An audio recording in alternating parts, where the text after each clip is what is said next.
Bom dia a todos, é um prazer, obrigado ao convite da Câmara, foi um prazer trabalhar com vocês.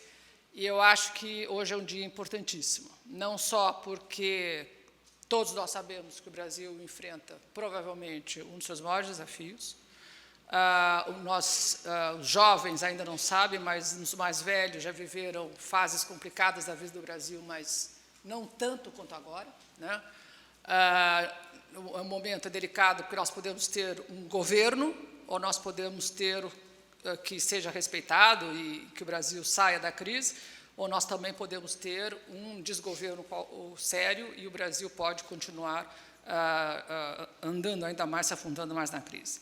E é exatamente neste momento que nós temos que repensar o que nós queremos do Brasil.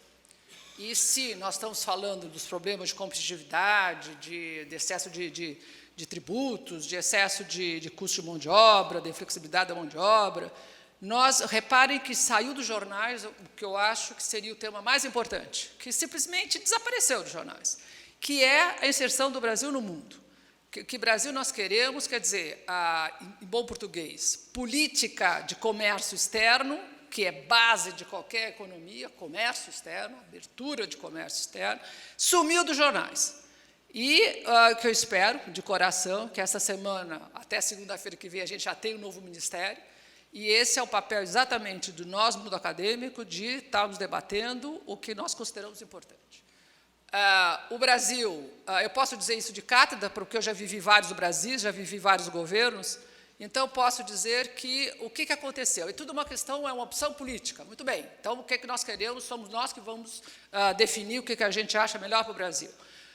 Nós tínhamos um Brasil que vinha vindo num governo Fernando Henrique de abertura, né? E depois fizemos uma outra opção política, que foi de não partir para nenhuma mais abertura. O Brasil é grande, o Brasil tem que ser, países grandes não fazem acordos, então vamos continuar fazendo um relacionamento prioritário. Antes era o Brasil global trabalhando e tradando, né, a gente gosta de falar esse termo, com o mundo inteiro, e para passar para um Brasil que ia fazer acordos só com o país sul, com o eixo sul-sul. Só que a realidade, e eu posso falar isso de cátedra, porque eu já fui cepalina, eu já fui estudar nos Estados Unidos, estudei na Europa, etc. e tal, fiquei anos fora, então a gente já viveu, conhece bem como é que as ideologias vão mudando e como é que a política vai mudando. O que nós temos hoje? Uma opção de política que, ao meu ver, se esgotou. Quer dizer, a prioridade que o Brasil tinha de só fazer acordos no eixo sul-sul, que era basicamente a América do Sul e a África, se esgotou. Muito bem, vamos partir para outro. O que aconteceu? Primeiro, a América do Sul não é mais do Brasil. Se o Brasil tinha, algum de vocês achava que o Brasil ia dominar a América do Sul, etc., olhem para o que está acontecendo com a América do Sul. A turma do Pacífico já disse bye-bye para o Brasil. Está mais interessada em fazer acordo com o TPP, em fazer acordo com a China, não importa se tem acordo ou não, eles já saíram deslocaram e a sua ideologia diferente, é de tarifa muito baixa, de comércio, exportação, etc. E a África, sinto muito, a gente consegue alguma coisa, as empreiteiras, as grandes obras de construção, sim, e depois, se você vai analisar o comércio, é muito débil. Senhores, essa opção não representava 8% do comércio internacional. Então, essa opção trouxe os seus ganhos e acabou, esgotou. Pronto. Vamos partir para o resto. Então, quais são as opções que o Brasil tem hoje? Tá? O Brasil pode fazer o quê? Quando você fala de opção de sair do seu isolamento. O Brasil hoje está com dois isolamentos trágicos. Isolamento no movimento global que o mundo teve de fazer acordos preferenciais. O mundo inteiro hoje tem mais de 600 acordos, 400 estão em vigor, e o Brasil não tem acordo nenhum, desculpe, só tem acordo com países pobres, tá? Países de pequena dimensão. E depois, a segunda opção, que não chegou nem a ser opção, é que o Brasil se isolou do segundo grande movimento de cadeias globais e regionais. Quer dizer, quem está na Europa, quem está nos Estados Unidos, só se fala nisso, é uma lógica toda que mudou e o Brasil não mudou. Eu dediquei 20 anos da minha vida à Organização Mundial do Comércio, que está numa crise danada, porque o seu modelo, o que ela pretendia de regular o comércio, que é ótimo, o seu tribunal de comércio, que é ótimo, uma maravilha, é o único que tem de organização internacional, esses modelos, simplesmente, o que está acontecendo? Isso já está esgotado. A OMC ainda está fazendo regras num sistema antigo, numa linguagem velha que já não é mais suficiente. Tá? E aonde que está acontecendo? Aí tem a briga dos Estados Unidos e Europa com os BRICS, tudo isso é uma linda discussão, mas o que a gente pode dizer é o seguinte: Estados Unidos e Europa saíram do jogo da OMC e estão jogando nos mega-acordos. E aí, o que nós estamos fazendo na Getúlio é se debruçar exatamente com toda a carga, com todo o conhecimento que a gente tem de Organização Mundial do Comércio. Tá? Eu tive o privilégio de ficar 15 anos na Missão do Brasil em Genebra, tá? Privilégio. Eu voltei para o Brasil para criar um centro justamente para estudar comércio internacional, e encontrei o professor Lucas, fazemos lindas modelagens, quer dizer, a gente está tentando mapear, fazer tudo o que os grandes centros fazem em termos de comércio internacional. Tá? Um bando de advogados estudando a parte de legislação, de regulação, um bando de economistas estudando modelagem e efeitos econômicos. Tá? Qual é a ideia? A ideia é o seguinte: bom, o que tem novo? A OMC está parada. O que está acontecendo de novo? De novo, tem mega-acordo. Mega-acordo que começou claramente com os Estados Unidos, dizendo, e com a Europa, nós queremos uma modernização das regras do comércio internacional, a OMC não nos dá essa possibilidade. Então, nós estamos trabalhando loucamente em tentar decodificar todas as regras de TPP e o que está vazado do TTIP, ou a proposta da União Europeia sobre o TTIP, que é o transatlântico, o transamérica, o transatlântico e o transpacífico, são esses acordos grandes. O resultado é que, se você se debruça realmente nesses acordos e vai ao detalhe, você diz assim: uai, por que eu estou fora disso?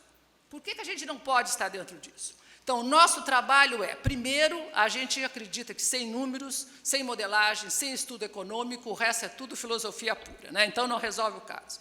Então, quais são os números? Vamos tentar modelar todas as opções possíveis. E as perguntas são claras. Com quem que o Brasil deve casar? Eu gosto de usar a palavra de casamento. Nós fizemos modelagem com o mundo inteiro. Casamos o Brasil com todo mundo, com a Argentina, sem Argentina, com Mercosul, sem Mercosul. A gente fez uma festa. E a gente faz isso em todos os tipos de tecnologias possíveis, porque eu e o Lucas brigamos que nem cão em gato. Eu gosto de um tipo de modelagem, ele gosta de outro. Tá? Mas é uma delícia, porque a gente consegue ter uma visão muito boa do efeito. Então, o que a gente está acontecendo? Gente, os maiores ganhos são óbvios.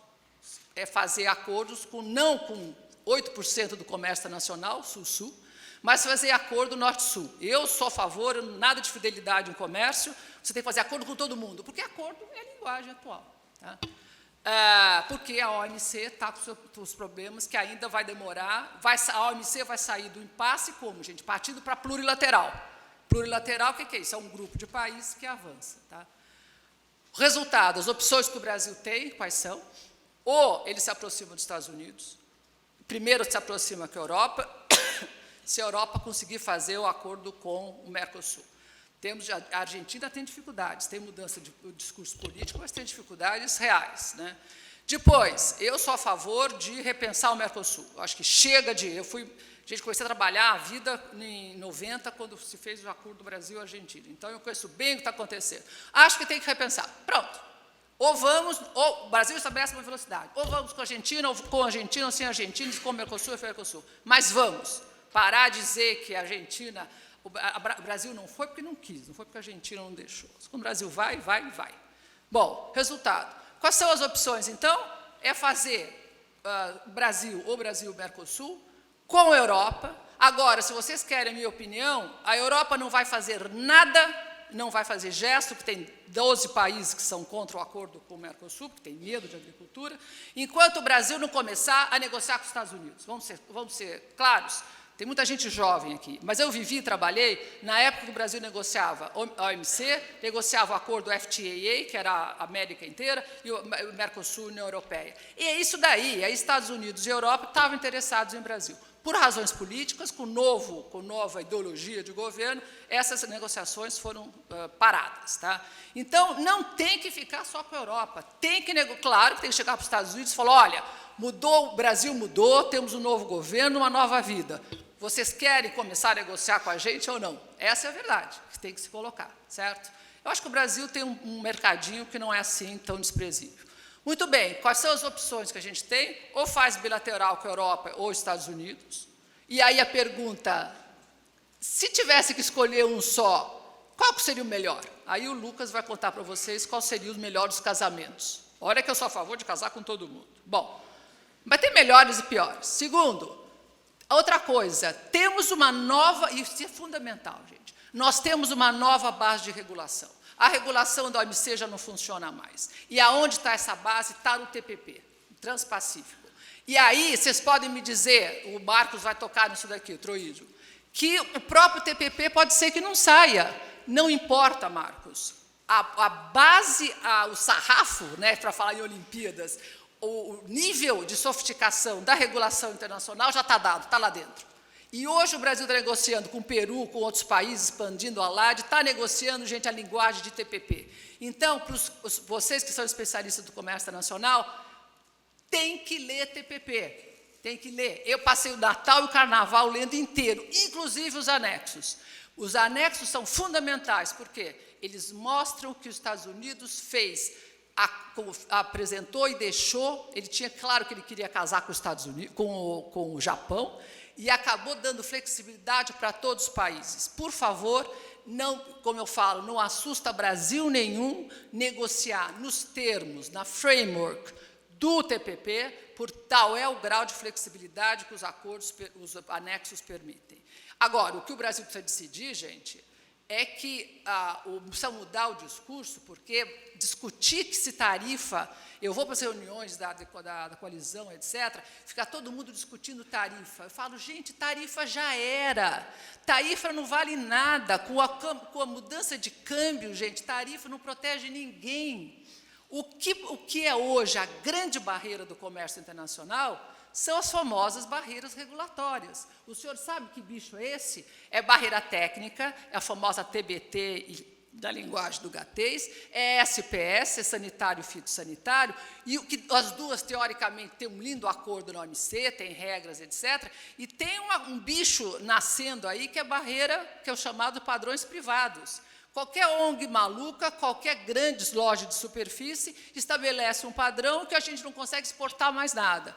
Um grande diretor de uma grande loja chegou para mim e falou, Vera, os meus consumidores me obrigaram a criar um manual para quem me fornece produtos. Eu tenho triste notícia para dizer, o Brasil já não entra em nenhum desses níveis. Quer dizer, o Brasil perdeu qualidade, perdeu preocupação com o consumidor, quer dizer, você tem um novo comércio, gente, com novas regras. Então, todo o trabalho que nós estamos fazendo agora é de coerência e convergência regulatória. Alguém sabe o que é isso? Eu tenho 30 anos de comércio internacional, nunca ouvi falar essas palavras em comércio, tá?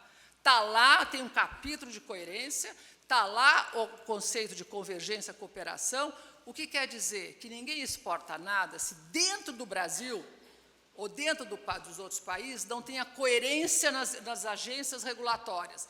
E eu vou começar a fazer um trabalho com vocês, espero que o mês que vem, aqui nesta casa, vamos fazer um levantamento das incoerências da política do comércio internacional. Esse é um lindo trabalho que nós vamos fazer juntos.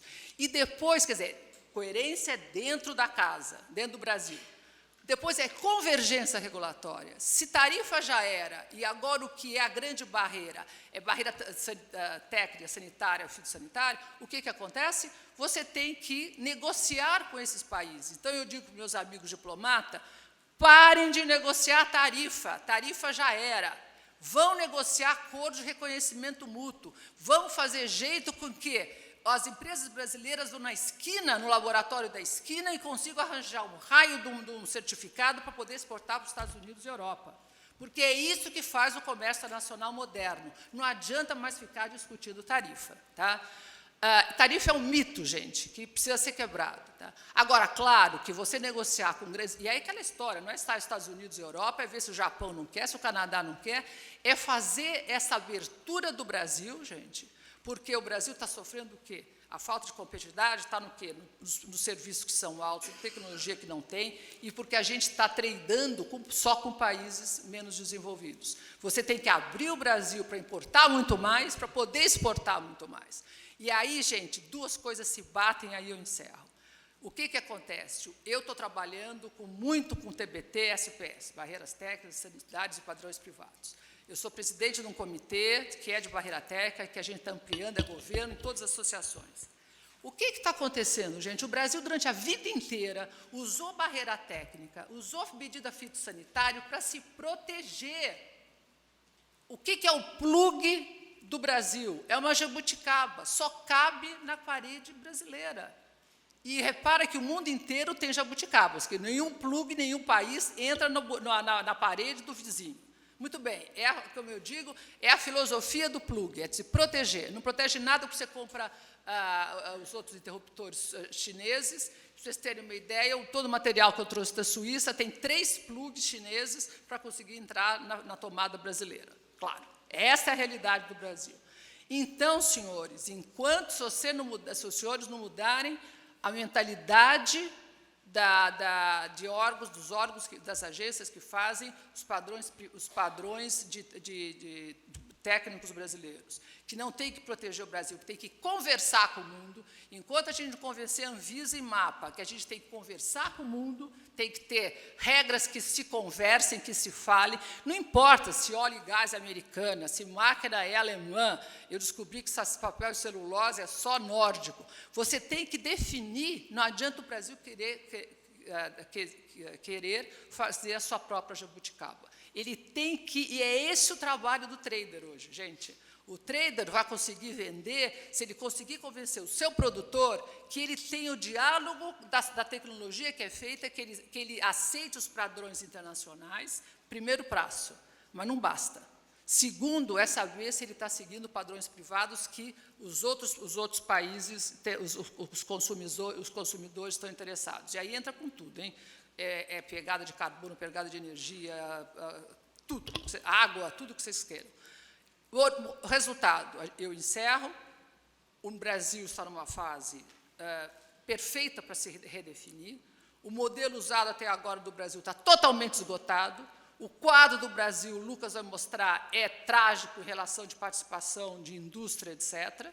Quer dizer, só tem uma maneira de sair, gente, é abrir a casca, enfrentar o futuro e forçar o governo a baixar imposto e fazer leis trabalhistas mais decentes, mais flexíveis, porque senão você não vai conseguir exportar nada. E o Brasil só vai sair dessa crise se conseguir exportar muito. O Brasil está parado com a sua exportação e de uma fragilidade incrível no momento atual. E quem é da área de trade sabe, esqueçam tarifa, o problema agora é barreira não tarifária. É aí que vocês têm que trazer informação para que o produtor consiga exportar. E aí você tem que começar a discutir padrão de reconhecimento mútuo, certificação e todo o resto de detalhes técnicos que vocês nem sabiam. Eu nunca vi trader, eu conheço um monte de traders que se preocupam com isso. Trader agora tem que saber exatamente qual é o tipo de padrão que precisa e saber exatamente o que o consumidor quer. Senhores, o momento é perfeito para o Brasil repensar o que ele quer, sair do isolamento e partir para uma política agressiva de acordos preferenciais e de inserção em cadeias globais ou regionais. Bom, com isso, eu passo agora a palavra para o Lucas, os números são reveladores e depois a gente faz um encerramento do grupo. Tá bem? Obrigada.